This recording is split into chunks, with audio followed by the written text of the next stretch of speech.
you for coming out on this sort of blustery night. I'm Jane Lang. I'm the director of the Neenah Historical Society. And this is the first in the series of our program nights that we do throughout the year.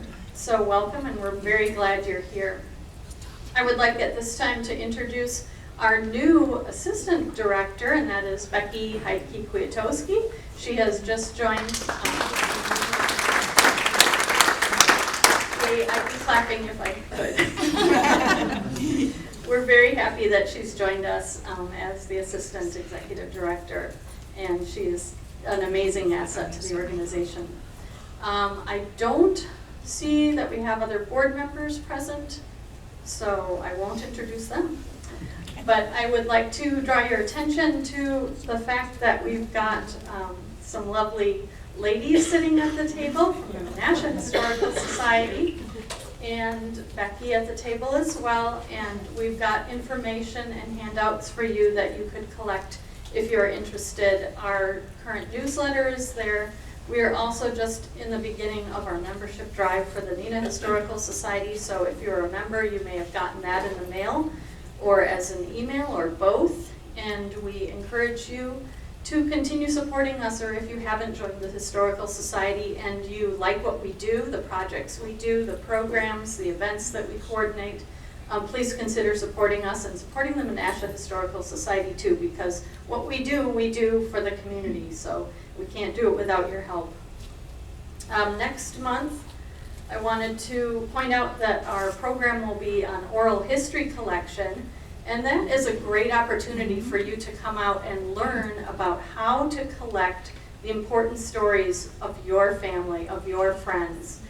So often we wait until it's too late and say, oh, I wish I had written that down or recorded that story that Mom told me, and we don't remember to do that.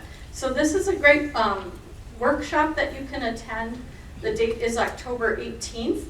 We have a workshop opportunity from 10 until 2:30 or an evening program at 7 p.m. The all-day workshop is $15. That includes lunch, and that will help defray some of the costs of bringing our speaker, who is Troy Reeves, who is in charge of oral history collection for the University of Wisconsin in Madison. So please consider doing that. We'll have a sign up with Becky, or if you want to call us or email, you could do that as well. I also want to just say, if you came out to the Neenah Powwow this past weekend, we hope you enjoyed it. We really enjoyed it. It was our 3rd annual Neenah Menasha Intertribal Powwow, and we're always so happy when we can partner with the Menasha Historical Society on an event. We were so thrilled that Nick Jevney provided the sound for us again this year, which made it just spectacular. And here's Nick again tonight, recording this program for us. So thank you so much to Nick and the Menasha Historical Society for your partnership with us. And I especially want to thank Kathy Humski for being here tonight and partnering for us on this program. This is a program that I had thought about doing this relative to our current exhibit, which is Making a Hometown, Life in Neenah's Progressive Era. And Kathy and I talked about it, and I had done a similar presentation for the Women's Tuesday Club, and thought, you know what would be really interesting is if we joined forces as we did for the Wisconsin Hometown Stories video, which is available on the side table if you're interested in purchasing, join forces to create a program on some of the amazing women of this time period and this exciting time in our history. So thank you, Kathy, for being here and partnering for us with this program. Pleasure. So what we're going to do is dive into the program at this point. And again, like I said, we were researching for the exhibit that we currently have in place, Making a Hometown. And it got us to realizing that there were so many stories of women in our community that hadn't been told. The progressive era is considered to be 1890 to 1920, maybe 1880 to 1920. And during that time period, so many things happened, so many changes were made and improvements were made that we are still benefiting from today. So that was kind of what got us inspired to do this presentation, and we hope that it will inspire you as well. So in researching, we discovered that Neenah and Menasha's women were very active in both local and national issues of the day. And the work that women did often emphasized things like health and welfare. Those were the issues that women were drawn to address. But as far as national trends and movements, Neenah and Menasha were on the leading edge in addressing some of these issues. Some of the women's groups in the area that were addressing social needs and issues of the day were the Visiting Nurse Association, the Women's Christian Temperance Union, the Neenah Menasha Emergency Society, and the Women's Tuesday Club. So again, as Neenah and Menasha Historical Societies worked together on Wisconsin Hometown Stories video project, we wanted to work on this project together. So what did the United States look like at the turn of the previous century? It's really important when you're studying history to kind of understand that context for these people's lives. What was going on? What did the world look like in 1900? So here's some interesting statistics for 1903. The average life expectancy in the United States was 47. Only 14% of the homes in the United States had a bathtub. Only 8% of the homes had a telephone. There were only 8,000 cars in the United States and only 144 miles of paved roads. The maximum speed limit in most cities was 10 miles per hour. That's probably a good idea. More than 95% of all births took place at home. And that is a very significant fact to remember. Here's kind of an interesting one. Most women only wash their hair once a month and used borax or egg yolks for shampoo. The population of Las Vegas, Nevada was 30. Crossword puzzles, canned beer, and iced tea hadn't been invented yet. 1 in 10 U.S. adults couldn't read or write, and only 6% of Americans had graduated from high school. So just some interesting facts to keep in mind as you learn about the stories of these women in Neenah. So what were some of the problems that these women were wrestling with? Progressivism as a concept or as a time period in our history is really a response to industrialization. So what were we going to do with the new problems that were brought about by increasing economic inequality, immigration issues, health problems related to city dwelling and factory work, safety in factories? All of these issues were kind of coming about because we were moving from an agrarian society into an industrialized society, and a lot of changes were taking place that we had to wrestle with and figure out, how will we address these problems? I thought this was really an interesting quote. Alice Hamilton, who was a notable Chicago progressive and physician, which is interesting in itself, turn of the century, learned from her mother that there are two kinds of people. The ones who say someone ought to do something about it, but why should it be I?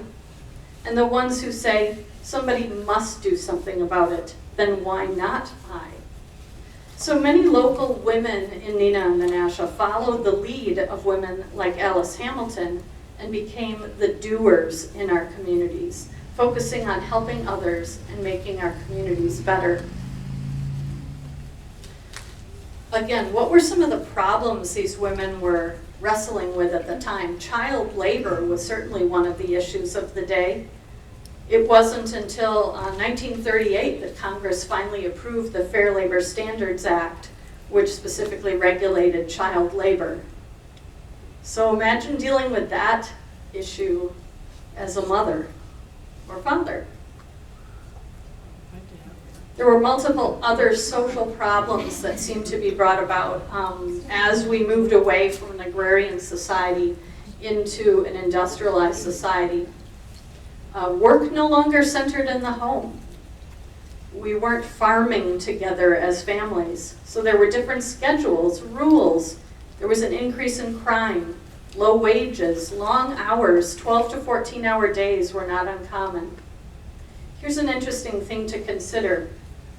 After about 1850, the work of most wives was increasingly separate and distinct from that of their husbands. Prior to that, think of the family farm and that unified work that you're doing as a family as compared with someone leaving the home, going off to work, and just the challenges of that. And how would we address some of the problems that came about because of this? So getting back to the progressives, who were they?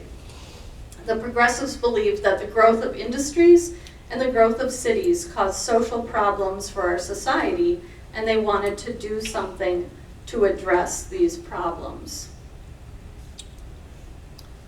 We're just going to take a look on a larger scale and look at national trends with progressivism, and then we're going to work our way down to the local people who were actually doing the work. So on a national level, some of the famous presidents who were progressive. Theodore Roosevelt was president from 1901 to 1909. He was a Republican who later created the Progressive Party. He was famous for enacting legislation to increase the power of the federal government and limit the power of big business. But he was also very interested in improving the safety of food and drugs. And he's really well known for setting aside land for national parks. Woodrow Wilson was president from 1913 to 1921. He was a Democrat who continued the trust busting that had begun with Roosevelt, and he also had a strong focus on laborers' rights. One of our famous Wisconsinites was Robert La Follette. He was an American Republican and politician who's best known as a proponent of progressivism and a fierce opponent to corporate power. He served as a member of the U.S. House of Representatives for Wisconsin. He was the governor of Wisconsin and a U.S. senator from Wisconsin during his career. He also ran for president of the United States in 1924. At this point, I'd like to hopefully be able to show you a video clip of Bob La Follette speaking in 1924. I think it's very interesting to hear what he had to say, but also to just watch his oratory style because it's pretty interesting compared to what we see nowadays.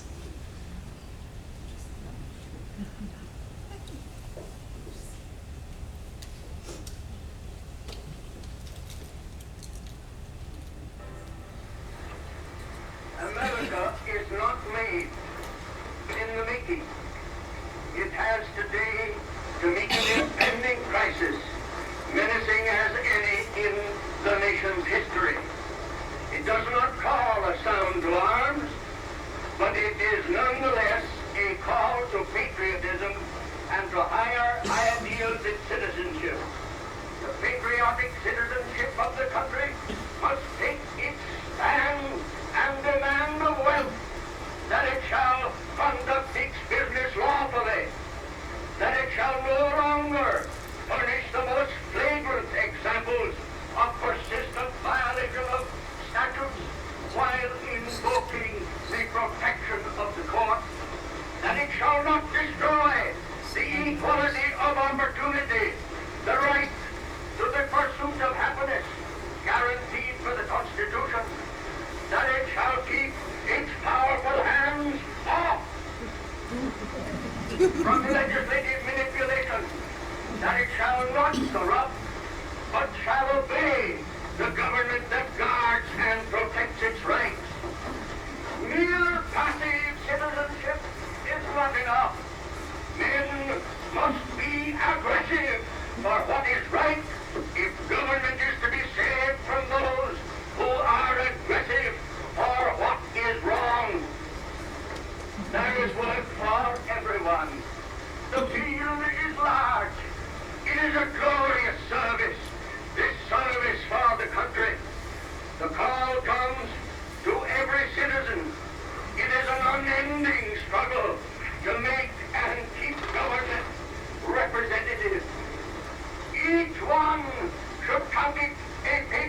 civic duty to build at least a part of his life into the life of his country, to do his share in the making of America according to the plan of the fathers.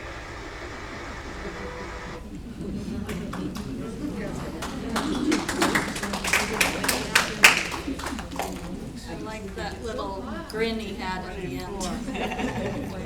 All right, how do I get back to my thing?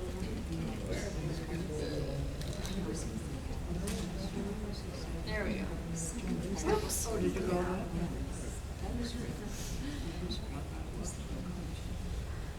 So I thought that was kind of an interesting look back on the type of politician that was running for president in 1924. So also kind of puts you back into that time period. So now taking a look at some of the social reformers, women social reformers of the day that some of the women of Neenah were listening to.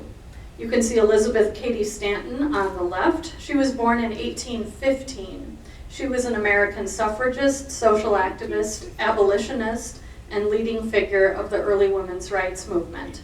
Her Declaration of Sentiments, presented at Seneca Falls, the Seneca Falls Convention in 1848, is often credited with initiating the first organized women's rights and women's suffrage movements in the United States. Stanton was president of the National Women's Suffrage Association from 1892 until 1900. And now I'm just going to read you a quote from the Winnebago County Press, November 26, 1870. The Good Templars asked suffrage activist Elizabeth Cady Stanton to come to town, and that town was Neenah, to fill one of their lecture course series dates in 1870. She spoke before a large audience at Pettibone Hall. So kind of interesting. On the right is Susan Brownell Anthony, better known as Susan B. Anthony. She was born in 1820 and died in 1906. She was an American social reformer and women's rights activist who played a pivotal role in the women's suffrage movement. She was born into a Quaker family committed to social equality, and she collected anti-slavery petitions at the young age of 17. In 1856, she became the New York State agent for the American Anti-Slavery Society. Here's another quote from the Neenah Daily Times, November 17, 1886. A good audience listened to Susan B. Anthony in Schuetzen Hall last evening. This was located on South Commercial Street. She stated that when any class is disenfranchised, whether white, black, male, or female, there resulted not only political, but moral, industrial, and nearly every other kind of degradation. So, kind of interesting. This is a picture of Susan B. Anthony's home in Rochester, New York, where I was just there for my nephew's wedding, so I took a picture and visited her home, and that is her parlor on the right. Inside that parlor, she was arrested for voting in the November 5th, 1872 presidential election. Imagine being arrested for voting. And this is in the park that is adjacent to her home. There's a statue of Susan B. Anthony and Frederick Douglass, who was a very close friend of hers. Kathy made me put this slide in. I made her put it in. I said, you have to. Look at the research you've done. Yes, I traveled to the ends of the earth. Right. Another famous social reformer was Jane Addams, born in 1860, passed away in 1935. Jane Addams was one of the most influential progressive reformers in the country. She was a social worker, philosopher, and leader of the women's suffrage movement and peace movement. Her ideas on practical reform for the betterment of family, local communities, and the nation were very influential, and she is considered the founder of the American social work movement. In 1931, she was awarded the Nobel Peace Prize for her work on internationalism and peace. So what do Elizabeth Cady Stanton, Susan B. Anthony, and Jane Addams all have in common? They were all champions for women's right to vote. They were all focused on the betterment of women and families, and they all visited Neenah and Menasha. And they all lived over 47 years. This is a letter that was written by our own Theta Clarke. She recruited Jane Addams to come to Neenah to speak. And I'll just read it to you. January 15th, 1900. Dear Billy, she was writing to her fiancé. Yes, indeed, our day with Miss Addams was one not soon to be forgotten. I felt that I had breathed a breath of true nobility. She is so plain, so simple, unassuming. I had 5 ladies in to lunch to meet her, and all recalled, although she was very retiring and modest, she did talk of her travels, her work, and great things in general. Her English was so pure, she used good, round, mouth-filling Saxon words that expressed much and revealed the pleasant, uplifting channels along which her busy mind travels. Between 30 and 40 ladies and some gentlemen gathered at the Menasha Library to hear her, and it fell to your humble servant to introduce Miss Addams. I was sorry that I could not do it gracefully. I entertained the lady until she departed at 5:40, and as you may imagine, I walked in the clouds. So the Menasha Library is where her presentation was held. The Neenah Library was not built until 1904, after the death of Theta Clarke in 1903, but on land that was donated to the city by Theta Clarke. It's not surprising that Theta Clarke had an interest in the women's suffrage movement, considering her father's background and influence on her. I included this quote from one of the letters that C.B. Clarke wrote to his daughter Theta, which I thought just really captures what he was trying to instill in her. Theta, the best happiness we get in this world is in making someone other than ourselves most happy. But he was very well known as a women's suffrage promoter and encourager, and probably more so than anyone else in Neenah in the early years. He was a member of the Neenah Lyceum and the Good Templars organization, and in 1885, the Wisconsin Women's Suffrage Directory named C.B. Clarke a friend to the cause. Also in 1885, Clarke was elected to the state legislature. While performing this duty, he presented to the Assembly Petition 371. It pleaded for the passage of a memorial to Congress for the 16th Amendment granting women's suffrage, and it was signed by many from Neenah, Winnebago County. The state legislature that year came very close to amending the state constitution and allowing women the right to vote. The resolution required a majority of 100 assemblymen to vote in the affirmative in order to pass. The vote stood at 47 ayes, 42 noes, and 11 not voting. Just 4 votes short. Clarke, of course, voted aye. Had this resolution successfully passed in both houses, Wisconsin would have been the first state to allow women to vote in 1885. So this is kind of a thought to consider. I think it's sometimes true, not always true, but it's certainly true for these 3 instances. And that idea is the radical ideas of one generation become the common sense of the next.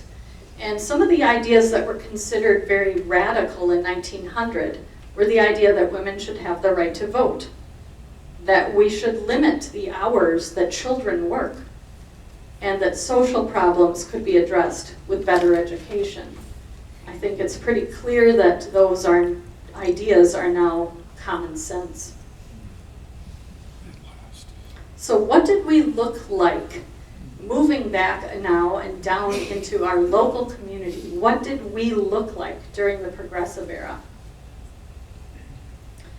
In 1885, Neenah had electric street lights, and homes were soon to follow after that. This was 4 years before the White House and the streets of Washington, D.C. were lit by electricity. So pretty amazing for Neenah. Here's some other just interesting snippets of Neenah history for turn of the century. In 1898, Charles Bergstrom converted his blacksmith shop and carriage business to selling bicycles. His shop later became the first automobile dealership in Neenah in 1905. In 1900, the National Manufacturers Bank reported deposits of $474,418.63. In 1901, the Neenah Auditorium Company formed to build the Neenah Theater. Also in 1901, Menasha Woodenware was the largest pail manufacturer in the world. In 1903, Theta Clarke Peters died shortly after childbirth in her home. A new school, the Kimberly High School, was built in 1906. In 1908, the Wisconsin Telephone Company built a substantial new building in Neenah. So a lot was happening. It was an exciting time.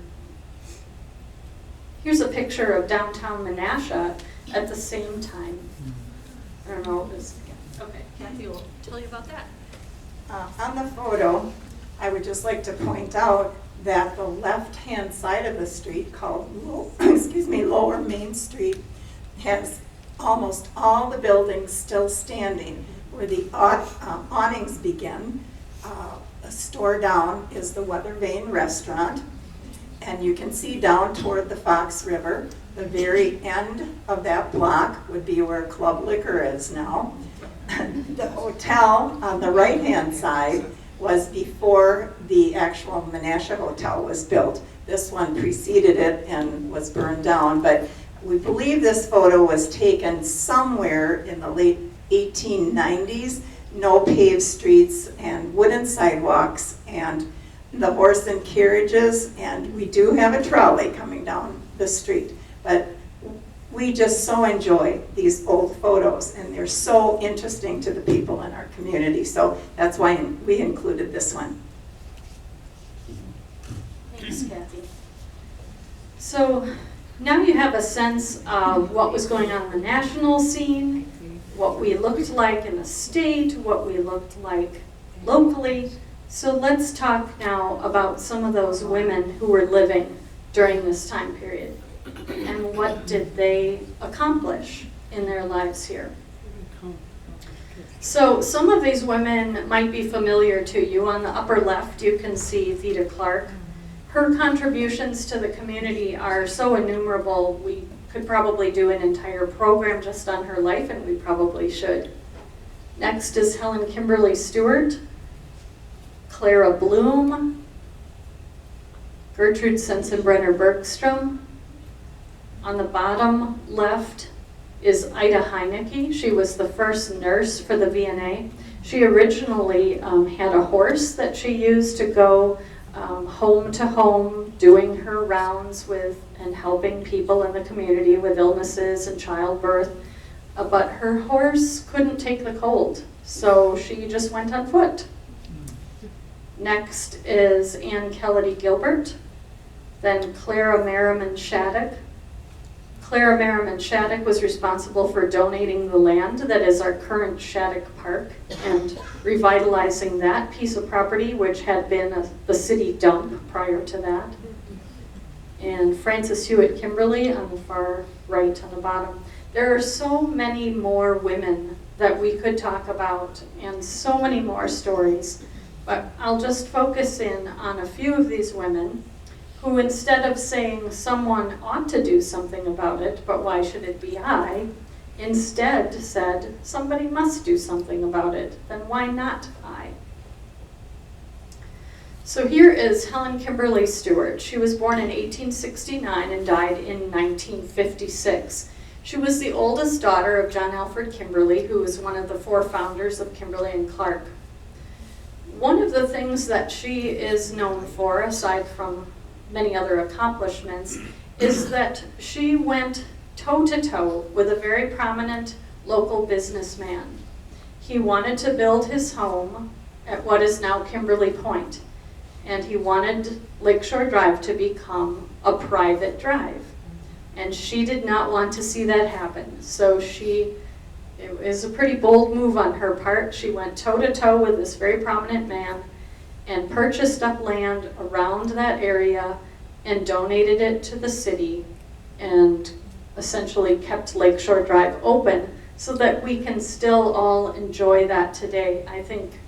I personally feel like I owe her a debt of gratitude because I just love the point. She also served as the first woman alderman in Neenah, and that was in 1930. And she was the first woman to run for mayor. She organized the first League of Women Voters in Neenah and ended up being the Wisconsin president for the League of Women Voters in the 20s, so very shortly after women achieved the right to vote. She worked for the American Red Cross throughout her life, and she also served on Neenah's school board, so quite an amazing woman. Clara Bloom, born in 1878, died in 1947. She graduated from Menasha High and then went to Ripon College. That in itself, I think, is an accomplishment for a woman at that time period to have gone to college and graduated. She worked at the Neenah Daily News, where her father was the editor. She became the editor of the newspaper when her father died, and then when the Neenah Daily News merged with the News Times, she became the editor of that combined newspaper in 1919. I think it's amazing to think about her being the editor of the newspaper for us locally when women didn't yet have the right to vote. So she had a huge influence on what people were seeing, reading, hearing about, and the news that we were all receiving as a community. It's interesting to see, this is a page out of the program for the Women's Tuesday Club of Neenah, and their yearbooks are available for each year. This is the 1906 yearbook, and you can see Miss Bloom was number 3 on the program, talking about living and getting a living, income and maintenance, and food and morals. I just think it would be so fun to be able to go back in time and listen to what they were talking about. But really interesting that she was concerned about living and getting a living. She was a single woman. Gertrude Steinbrenner Bergstrom, born in 1887, died in 1973. She was the president of the USO for the state of Wisconsin during World War II, quite an accomplishment and a lot of work. She worked tirelessly for the American Red Cross, establishing a room in her home to serve as the Red Cross workstation. She served as the only woman on the St. Norbert's College Board of Governors. She served as chairman of the advisory board for St. Elizabeth Hospital. And she also served on the foundation board for the University of Wisconsin. And Kelly Gilbert. She was born in 1868 and died in 1944. She was born in Mississippi and met her husband there. They ended up moving up to Neenah. She graduated from Notre Dame College of Maryland. She was a founder and the very first president of the Visiting Nurse Association of Neenah. And you have to understand a little bit more about her story to understand why that's significant. Her husband moved up to Neenah. He had accepted a job or the role in Gilbert Paper Company with his brothers, but they had only lived here for 3 years, and he died of a heart attack in his sleep. He built the house that is at 1010 East Forest Avenue.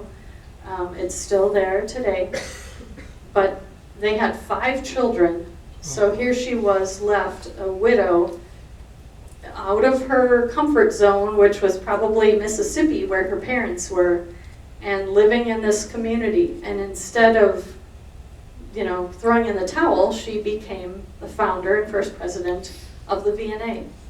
Well, eventually, after being very involved and committed to the community, she decided to move her children to Washington, D.C., where she became a very well-known and widely published poet and author. She was also president of the Women's Tuesday Club in 1908 while she was still living in Neenah. Frances Hewitt Kimberly, 1851 to 1926. Again, this is a story of a woman facing the hardship of losing her husband. Her husband had been injured in a train accident and paralyzed. He later died from back surgery, which was performed in his home. They had 4 children. Her husband had been active in the Bank of Menasha and also the Bank of Neenah, and her father had played a prominent role in those organizations. But I think it's very interesting that she became the vice president of the Bank of Menasha in 1894, and she served on the board of directors for the National Bank of Neenah from 1893 to 1895. When you think of a woman doing that and assuming that important role when they didn't have the right to vote yet, it's kind of interesting and puts it in perspective. I think it's also nice that her obituary stated hers was a refreshing, cheery spirit, a strong and faithful character.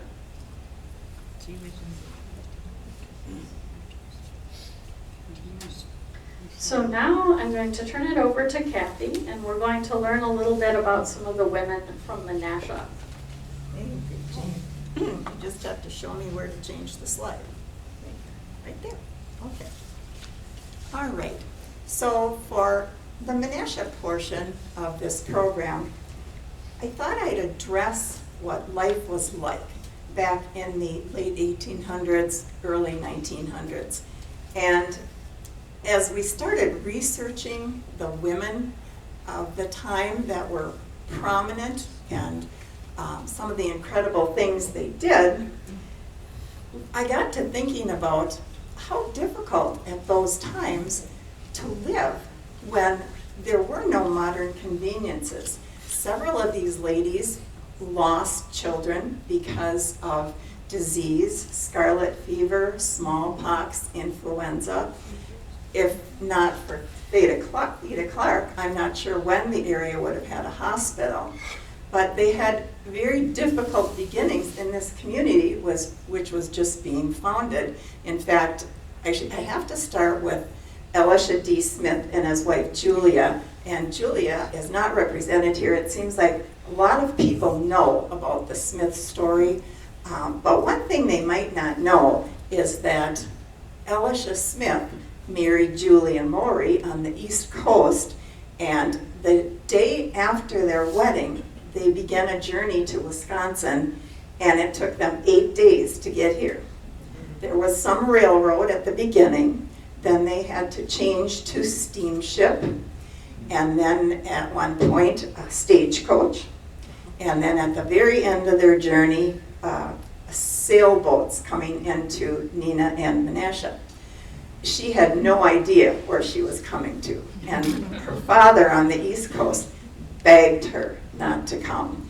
She was the only child, and he was so hesitant that she would come to the unknown, to the wilderness of Wisconsin. In any event, I just wanted to state that as I discussed these women and the era and how difficult their life was, I think about what we have now. They had no Alexa, they had no Siri, and I think that they would be absolutely amazed to know that these kinds of things are here now in this electronic age we live in. So the first woman I would like to speak about is Jean Pond Minor Coburn. And Jean's picture is the large one on the right-hand side. And she sculpted a 7-foot-tall statue that is on the grounds of our Capitol in Madison. And I will tell you how that came about. I just want to introduce you to the other ladies. Up in the upper left-hand corner is Lucy Lee Pleasance. She helped start the first library in Menasha. Next to her is Hypatia Reed. She was married to the son of Curtis Reed. Underneath, the lovely older lady is Melissa Handler, who married John Grove. And on the far left is Ida Clovis Grove, her daughter. And one other thing I'd like to mention as I go into the stories, I'd like to have you take a look at the beautiful artwork over on the left-hand side on the tables and the easels. And I'm going to tell you how that came to be. as soon as I finish the stories of the ladies. Okay. Jane, you're going to have to tell me again which one to. Thank you. That one right there. Okay, so Jean Pond Minor Colburn, born in 1865, and as you can see, lived 101 years to 1967. She was born here in Menasha and wanted to be an artist. And her family was not very pleased about that, but she knew she had talent, and she decided to go ahead. She went to art school. She was selected when she was 28 years old as an artist in residence at the Chicago World's Fair, which must have been a thrill for her. So she sculpted the 7-foot statue that she named Forward, which was obviously a rare honor for the woman in the 1890s. And she continued to paint until she died at age 101. And she went to painting because arthritis was affecting her fingers and she could no longer sculpt. She did earn a master's degree at the Art Institute of Chicago, and she later taught there. She was a protege of Laredo Taft, and she said that her statue, Forward, represented what she felt were two Wisconsin qualities: devotion and progress. She also created many lovely works of art, including this beautiful stained glass window, which is in the church on the corner of Broad and Milwaukee Street. At first it was the Congregational Church in Menasha, and it became, I believe, the Evangel Deaf Chapel, if I'm not mistaken. I'm not sure what is in that building right now, but we also have some reliefs that she made. I think they're called bas reliefs, if I'm saying that correctly. We have them at the Historical Society. But obviously, we're very proud of Jean's efforts and the fact that she felt strong enough to go after a career that she wanted. And let me see here. You'll have to bear with me because I haven't done this before. So, this lovely lady, Melissa Handler Clovis, lived from 1852 to 1940. Interestingly, she opened Menasha's only dry goods store. She borrowed money from Elisha D. Smith's family. She bought a store. She rented half of it out to the federal government, so half of her store became the post office in Menasha. She and her husband John started the Clovis Stock Farm and owned a lot of land in Menasha. The more successful they became, the more land they bought. Her husband passed away in 1910, and Melissa ran the farm and the store after her husband's death. And as our research showed, at the time of her death, she did own much of downtown Menasha. She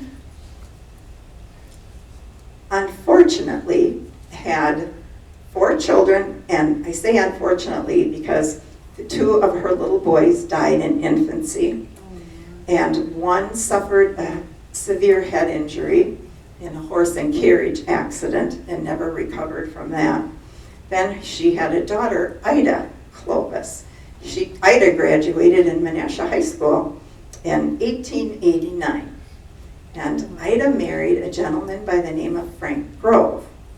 Frank and some partners started Grove Manufacturing in Oshkosh. And they came up with a line of clothing entitled Oshkosh Bagosh, which I never knew until I started researching the story of the Grove family. They also had Grove clothing in Menasha. A very interesting part of this story, as this family became quite successful, is that Ida and Frank's son, Alva, inherited all the land in Menasha north of 9th Street to the edge of the city, and Alva, when he inherited the land from his grandparents, Melissa and John, decided to donate that land to the city of Menasha. And on that land is the Clovis Grove Elementary School. And another interesting fact is, if you are in that neighborhood, the familiar street names are Ida, Melissa, John, Grove, Alva, Clovis, Arthur. So they pretty much covered the whole family. So we thought that was an interesting story. This photo I chose. This is a lovely home. It's no longer there, on Broad Street in Menasha. And the Clovises and Groves had become very successful in their farm and in their business. And this is the home where Ida and Frank got married. And apparently they had one of the biggest parties Menasha had ever seen. They had, on the inside of their home, it's described as a grand affair with flowers decorating their home, an orchestra in the upper hall, supper was served, there was dancing in the pavilion on a lawn, the grounds were lit by hundreds of Chinese lanterns, and apparently hundreds of guests attended that wedding, which I thought was quite unique for Menasha in that time period. This picture, however, is a different view. We're going back to the farm where Melissa and John raised cattle, and I was so struck by this because obviously the ladies, just like our lovely young ladies that we have here tonight as hostesses, were all wearing long dresses. There was no such thing as a woman wearing casual and wearing slacks. And I just can't even imagine what it must have been like to farm and dress like that. Pretty amazing. And of course, in addition, the women they were caring for their families, they were cooking, they were cleaning. The electronic age wasn't upon us, so how they did all this without washing machines and dryers and other modern conveniences is just kind of hard to realize. All right, the next lady I'd like to mention, and I think it's Hypatia. There's no one here to tell us anymore how to pronounce that name, and I haven't heard it since. Hypatia. Hypatia Boyd married the son of Curtis Reed. His name was Charles. Hypatia lost her hearing when she was 6 years old during a scarlet fever epidemic. And unfortunately, that same epidemic took the lives of her two sisters. They died of scarlet fever. From the scarlet fever, Hypatia became deaf, and her parents, who were originally from Scotland, traveled there and to other cities in the United States to try to find a miracle cure for that deafness. This was such a difficult time period. And again, I mentioned diphtheria, pneumonia, typhoid, cholera, and then no hospital here, and very few doctors. Thank you, Jane, for that adjustment. Okay, so Hypatia, when she went to school, she actually went to school and was sponsored by Alexander Graham Bell, and also the wife of the university president. So she was the first deaf student who was accepted by the University of Wisconsin, and that was in 1895. So she learned oral communication since she had had hearing until she was 6 years old.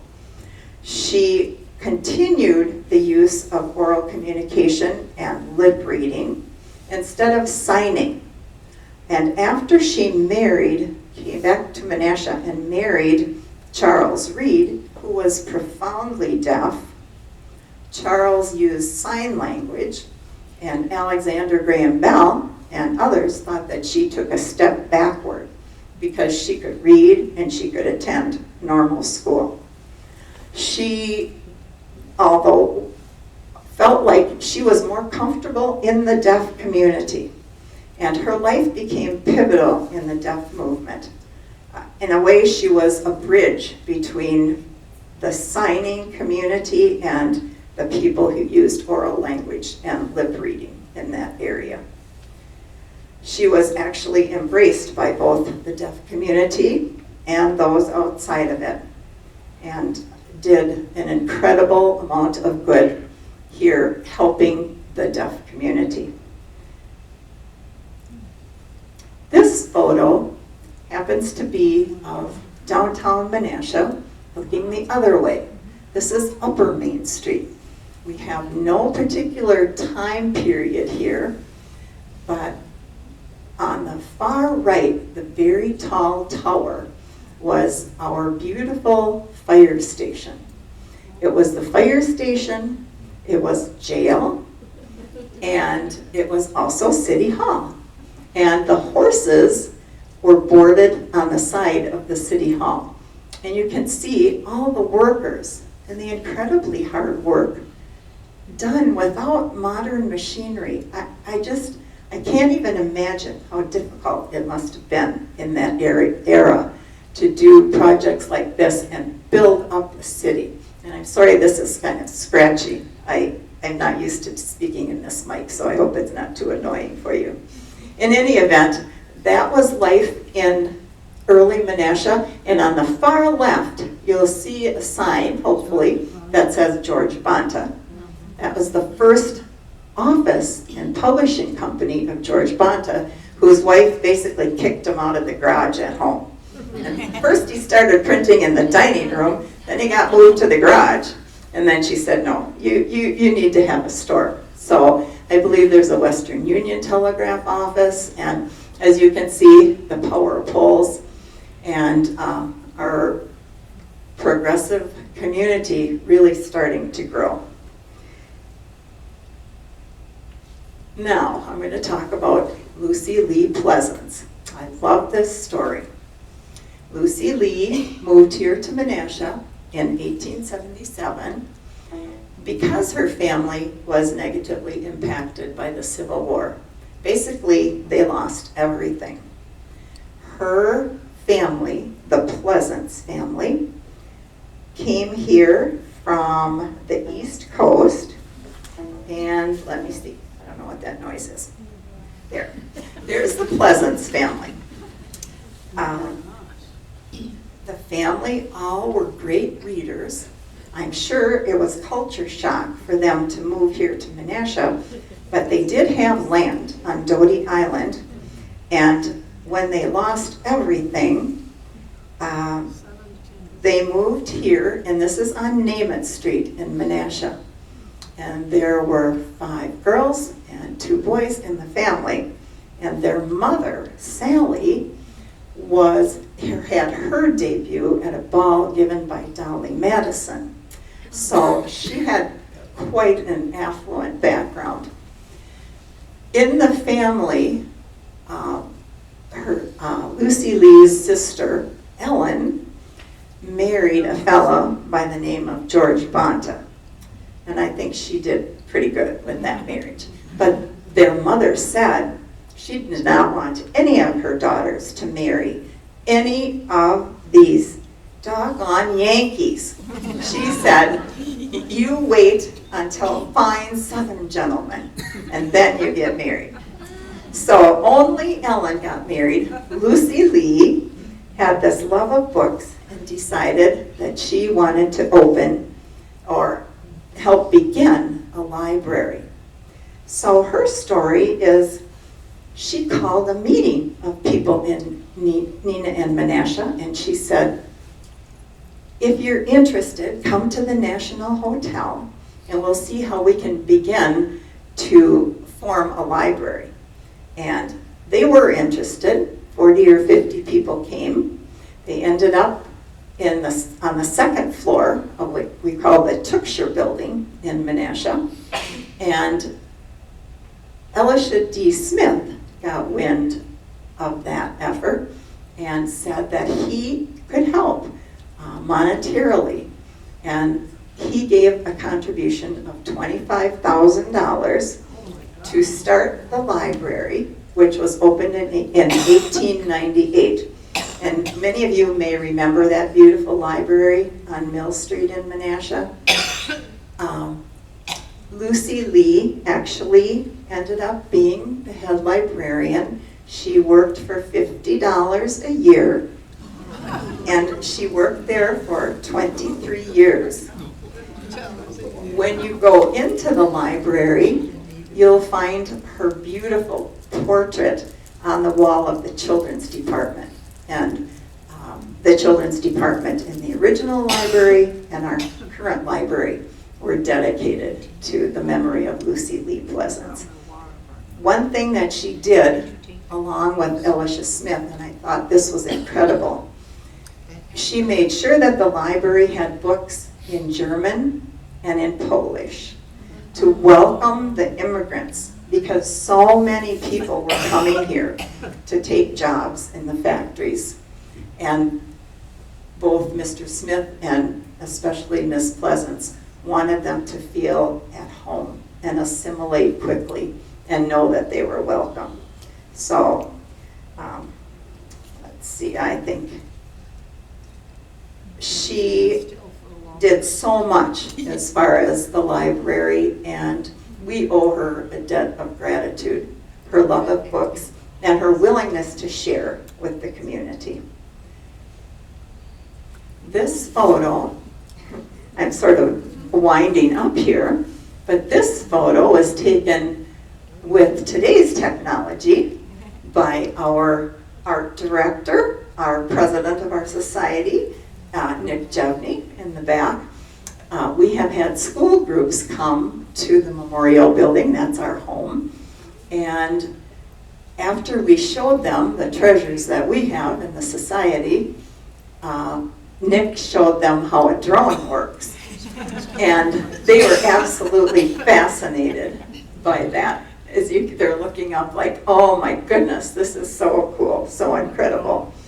I show this because both Neenah Historical Society and Menasha feel that it's very important that we pass along these stories and these artifacts to our young people so that they know our community, what happened, who made a difference. And so our Historical Society invites third graders every year to come and tour the museum, and we tell them stories. And they love to come. Unbelievably, we have a few kids who don't know what a typewriter is.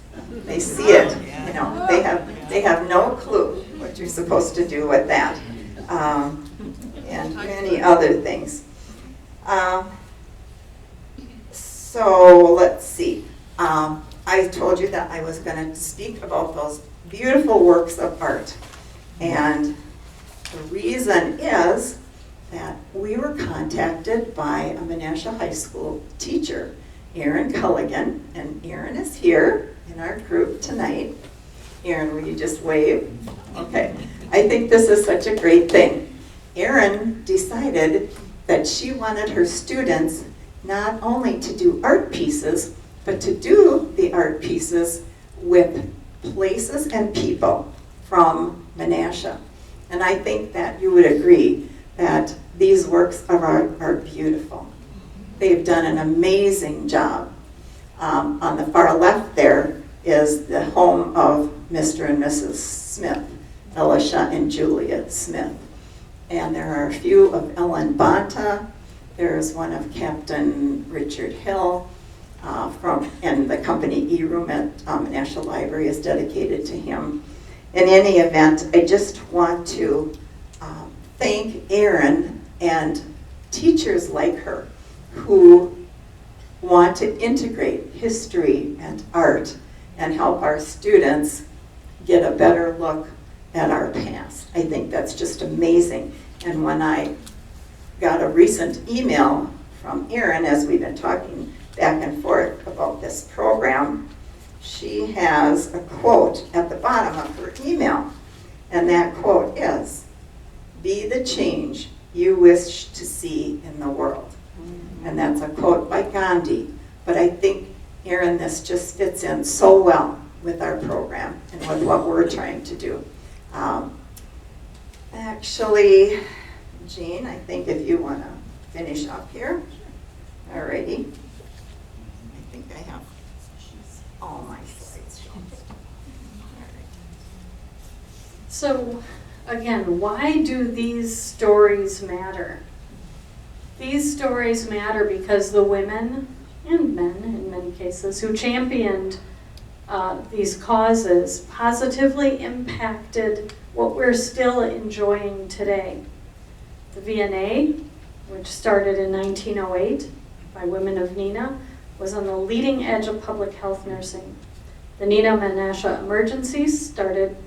Emergency Society started in 1906 in response to the San Francisco earthquake. It's still going strong today. The YMCA, originally a girls' club started by the Tuesday Club, later became the YWCA, then the YMCA, also still going strong. The Brigade started in 1900 to grow character in young men of Neenah. J.E. Chapin, pastor at the Presbyterian Church of Neenah, was the founder of that organization in Neenah, but I'm thinking his wife Harriet probably had a lot of say in that as well. The many parks of Neenah and Menasha, Shattuck Park, Kimberly Point, Washington Park, Neenah and Menasha.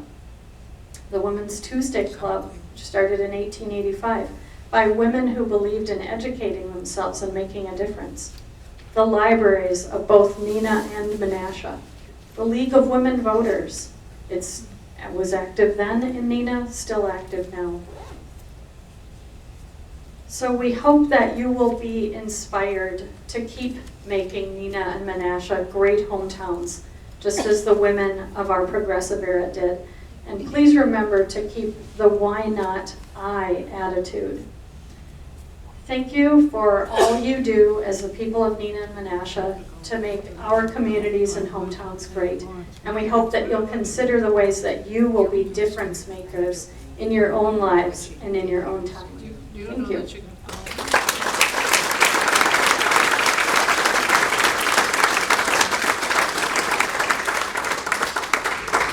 I just have one more thing to say. Shamelessly, we have Wisconsin Hometown Stories, Neenah Menasha, at the table with the lovely young ladies. They are for sale for $10. Jane and I both had little cameo appearances, and we were waiting for Hollywood to call, but they never did. So here we are. And the other thing is, our focus this year is going to be on the Bryn Theater, because so many people have been there and have stories about the Bryn Theater. We're going to have some sessions where we're going to invite people to come and tell their stories. But tonight, we have a notebook and a pen. So if you know you want to share something, please just leave your name and your phone number, and we will call you, because we are getting some really interesting stories. We plan to prepare a booklet, and all of you can be part of history if you have a Bryn story to tell. So thank you for that. I don't know, Nick, can you help? We have one video that we wanted to show at the end. This is kind of like the icing on the cake. And I have to commend Nick. We were given as a gift 92 8mm films from the communities around us. And they were given to us by Greg Lesher, whose parents and grandparents lived in Menasha and were great successes. He came and he said, "Would you like these 92 8mm films?" And we said, "Absolutely." And one of the first things that Nick found as he is processing the 8mm film and turning it into digital is, if we can, we hope, You're clicking on the tab. Click on the icon. I did, and it didn't. I'll try again. Open. You can do it. Okay, oh, there we here go. it is. Another person who came to Neenah was the lovely Amelia Earhart. And this was in 1935, I believe 2 years before her disappearance. But here she comes, on the train into the depot. With the long fur coat. With a long fur coat. You see her right there?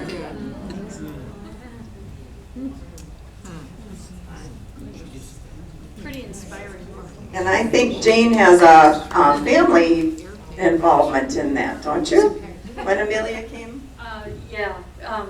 And actually, I was thinking about the fact that a good friend of the society, Betty Hill, I don't think she's here tonight, but I remember her telling me the story of when she met Amelia Earhart at the train and how she was just patting her fur coat. So then when I saw the video, there's the fur coat. But my mom had always said I had tea with Amelia Earhart, and I thought that's ridiculous, not knowing. But it actually was true, and I found a ticket to the event where Amelia Earhart was speaking at the Armory. And so I also had a diary of my mom's where she wrote in every single day. So it was, I believe it was February 11th, the date was on the beginning, of 1935. And February 11th. February 11th. So I looked in my mom's diary, February 11th, 1935, and it said, went to school, came home, played, met Amelia Earhart.